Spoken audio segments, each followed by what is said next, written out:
Welcome. Thanks, everybody. Thanks for you guys who could join us. We are excited to talk about our Signum MA program. Now, as many of you know, of course, the master's degree program and the courses that we do here have been a central part of what Signum has been about from the beginning. Our graduate program is still our sort of flagship program in the midst of everything else that we do.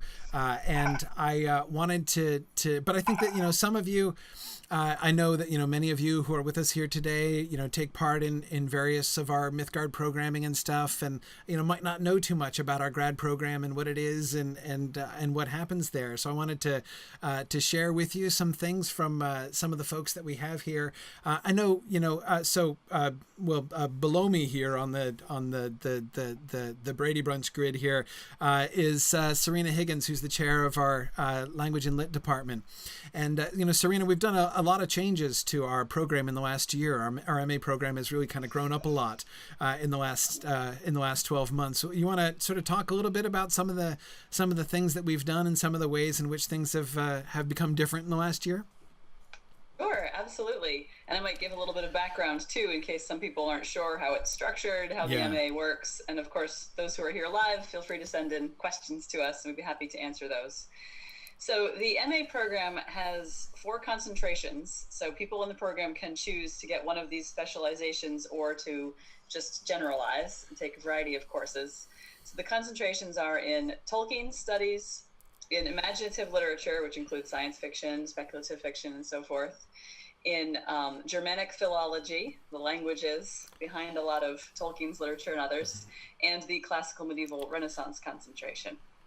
Now, some of the changes that we've made in the past year have included making sure that we're reaching 2 different audiences in a really great way, making sure that the program is welcoming to both people who have very serious academic goals, who want to join the academic conversation that's going on in the world of scholarship, people who want to publish in peer-reviewed journals, who want to present at conferences, and who might consider going on for further education and becoming scholars themselves. So we want to be rigorous enough for those people, but also to be friendly enough for really intelligent readers who are doing this for personal enrichment and want to dig as deeply into the literature as they can, but may not see themselves entering that scholarly conversation in a professional way. So one of the big changes that we've made in the past year or so is that we've introduced the research methods course. And I'm really excited about this class because I think it achieves, especially the first of those goals, the rigorousness of the program. It covers how to write in the humanities, how to do research in literature and language and linguistics, and it includes an introduction to literary theory. Basically, it's just a way of learning what the conversation is that's been going on in the field of literary academia for the past century and before, and then preparing students to enter that conversation as well. And I'm sure Richard will have something to say about that in a few minutes. Yeah, definitely. Those are some of the biggest things that have been going on in the program. Yeah, it's been really exciting to see this grow. We kind of started in a much sort of looser way, just kind of offering a whole bunch of courses that people were excited about and everything. And the way that this has really grown into something which can be such a wonderful resource for people, both, as you say, Serena, people who are looking to really enter sort of into the academic world and be part of that conversation, and just people who really enjoy listening into that conversation and really being a part of that discussion. I find in general, of course, Tolkien studies is still kind of the heart of what we do, though our concentrations go beyond Tolkien studies as well. And that whole world, the Tolkien and Inkling's world, is within the academic context, one of the ones that's really very open to independent scholars and sort of, there are a lot of people very, very heavily, indeed, some of the central, most important scholars in the whole field who are not professors, who are not, out there teaching at universities. There are a lot of people who have had a huge impact on, the scholarship in this field as independent scholars who are in other careers. And so it's really neat to kind of be able to give people the opportunity to, again, just be part of that, no matter who you are and no matter where you are. In that way, you can still be part of this really fascinating, serious, rigorous study. so we also have over here Richard Rowland and Amy Trulin, two of our current students, and I'd love to hear from you guys. What are some? Tell me about some of the things that that you kind of brought to the program. Some of the, or rather, what are some of the things that brought you to the program? I guess is really actually what I'm trying to suggest. Go ahead, Amy. Okay, well, I found Signum almost by accident. I was just hunting around for interesting things on the web one day, and interested in Tolkien for a long time. Loved fantasy literature, Harry Potter. And I realized that I could take an entire class in Harry Potter. And I was hooked from the get-go. So I also found Mythgard right away and got stuck up in the Lord of the Rings classes and watching all of those. And I've been in academics for a long, long time at various areas. And it just was a perfect fit for me. Yeah. I kind of ran into Signum in a sort of a similar way. You know, it was sort of a bored at work day, and I came across actually the Tolkien Professor website and started listening to. I think the first thing I listened to was Corey's lecture series on, I guess, the Middle English fairy tradition. Oh yeah. And just fell in love with it. It was so good. And so then I went out and bought a bunch of books on Middle English, like you do. And I was like, man, this is really, really fun. And then later I found out that eventually following the podcast long enough, found out about Mythgard and Signum. And so I signed up, and I signed up before there were concentrations, and just started taking classes. And I think the first class I took was Tolkien and Lewis, which is kind of a survey of their works in parallel, which was really, really fun. And of course, I grew up on both of those authors and their works. And but then when they I guess the first language class I took was Intro to Anglo-Saxon, and I've always had kind of a proclivity for dead languages. My interest in level in the language is directly inverse to how useful will this actually be on the street. So that's right. Which is why Signum is obviously the right place for you, because we have we have what practically amounts to a policy of no practical languages. You know, if that's not actually a policy, but it is a trend among the languages we offer. So I did Intro to Anglo-Saxon, and I just fell in love with it. It was just the most fun I'd ever had in a class. And then the following semester was the Beowulf translation seminar, which is the most fun I've ever had in a class. So ever since then, I think right about that time, as I was finishing up that class, is when the tracks were sort of introduced. So I've been on the Germanic philology track, and I am what one of my professors refers to as a Beowulf thumper, apparently. So it's like a Bible thumper, but you thump Beowulf instead? I do. And carry around and thump your own translation that you just made for fun, right? I do. So yeah, I actually rather like that title. But now hang on, Richard. I thought the most fun you ever had in a class was reading Freud and Derrida and research methods.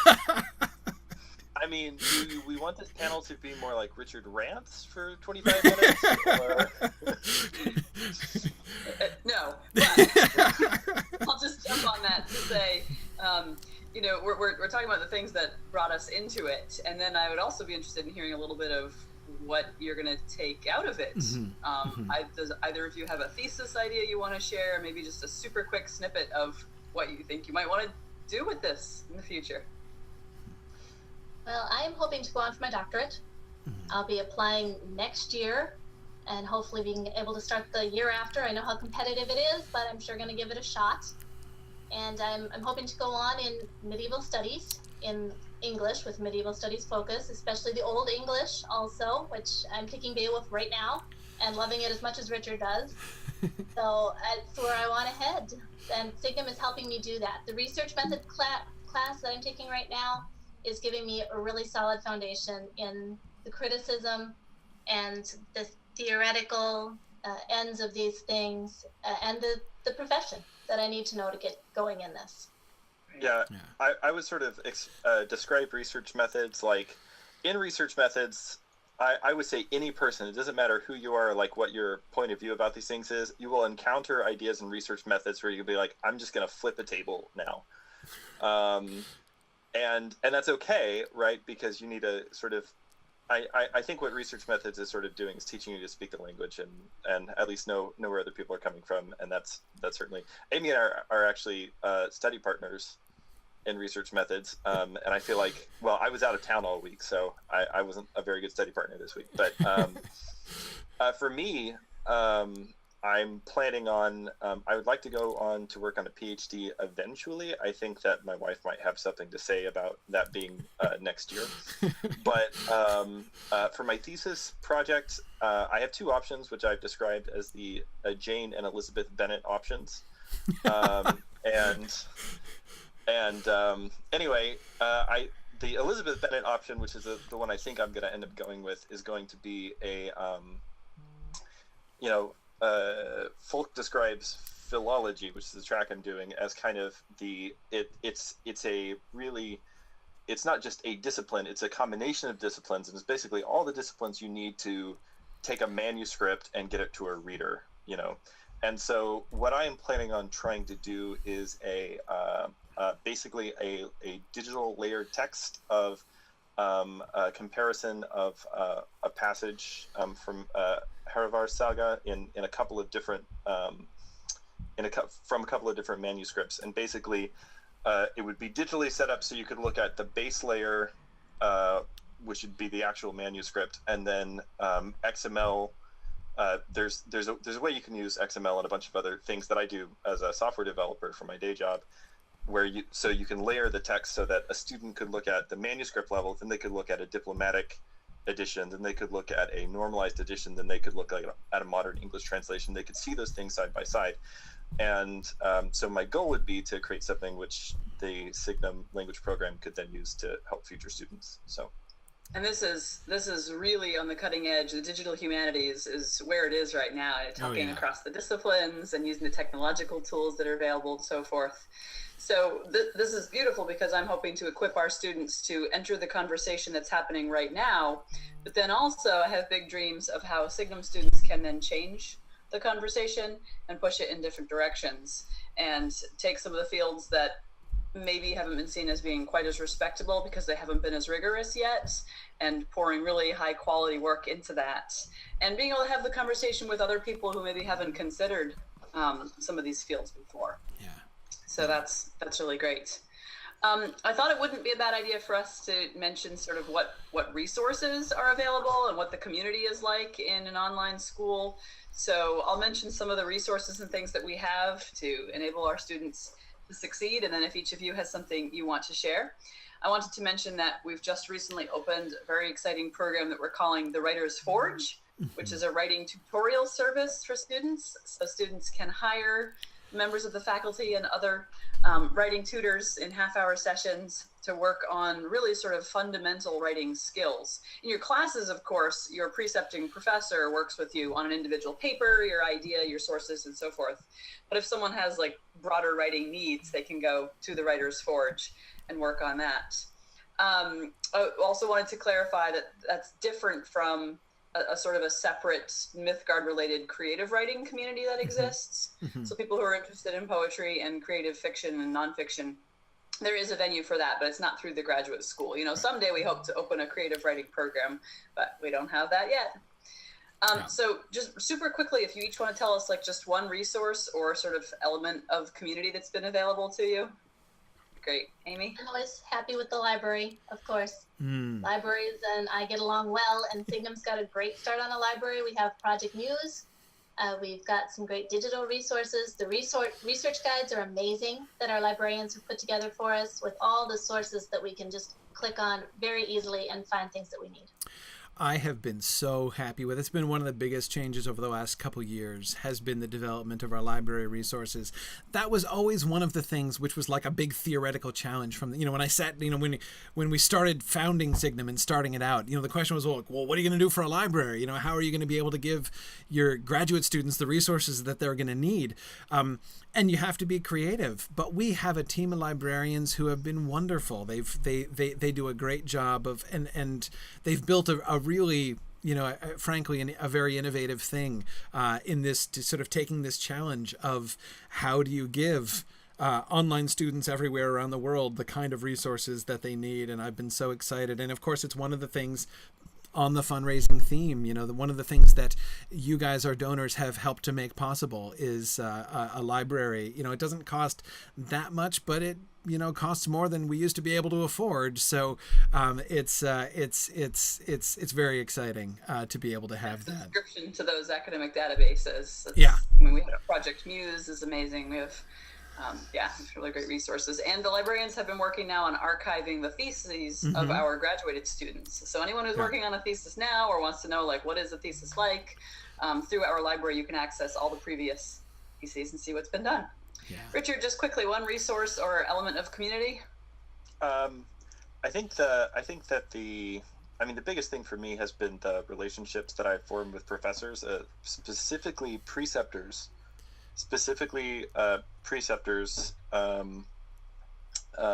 Sorry, my daughter just walked in. Because they're they're the kind of people that I built relationships with, and later on, if I'm working through a particularly difficult text or in a different class, not even a class with them, the kind of people who, if you email them, they'll respond to you and they'll say, well, and I just had a really cool thread with basically our entire Germanic philology faculty via email, because I was, I had some ideas about, this is a direction I want to go with this thesis project. And so getting all kinds of input from them on what ground had and hadn't been covered and what would and wouldn't be useful. Also, I want to show this. I don't think Corey's seen this yet. This is my Beowulf. Oh, is that what you're thumping nowadays? Yeah. So for the class, I hand wrote the entire poem out, and then I glossed it, and then I left a blank page on for notes on the grammar. So then every time I've gone back to study the poem or work on the poem since then, I've just sort of added to the layers of that. So anyway, that's the kind of really cool stuff you can do, because I know that's what everybody really wants to do with their time if you come take classes in the Signum. So that is awesome. Great. And I can't wait until that becomes an interactive digital artifact, or the foundation of an interactive digital artifact that'll be able to be a big part of what Beowulf students will be able to use in the future. That'll be really cool. Awesome. Well, thank you guys. This has been it's been so exciting to see this. We've reached the point, another way to think about the way that things have changed, from my perspective, coming from, having, thinking back to the fall of 2011 when we, when I just taught our first class ever, and we just had the one class that I was teaching, and a bunch of people signed up and taking that class. Looking at how our program has come and how much more it's been really exciting to see. It's like being a parent and seeing your kids become more independent. I have loved over these last couple years looking around and seeing our graduate program just sort of take off and grow on its own, and really become this wonderful freestanding community of scholars and enthusiastic people, both embracing the folks. Coming back to just briefly on this, Serena, like the Writer's Forge and the research methods class. And one of the goals of these things is to make sure lots of people come in who don't have the background, right? Who were not English majors even, or who have been out of school for 20 years, but who are really enthusiastic about, digging back into this kind of study. And you can, you have the opportunity to do that. And we try to support those people through these different kinds of resources that we now have available. So anyway, it's, and there are lots of options, auditing options and things like that. So I hope that, for those of you who are new to our program, new to sort of Signum as a whole, that you will really be looking at what we're doing here in the graduate school. Look around on our website, signumuniversity.org. You'll see a lot of information on it. Thanks, guys, for joining me here today to share with us about the cool stuff going on in the graduate school, and I appreciate that. Thanks very much. Come study old languages. That's right. That's right. Very good. Thanks, everybody. Bye. Bye.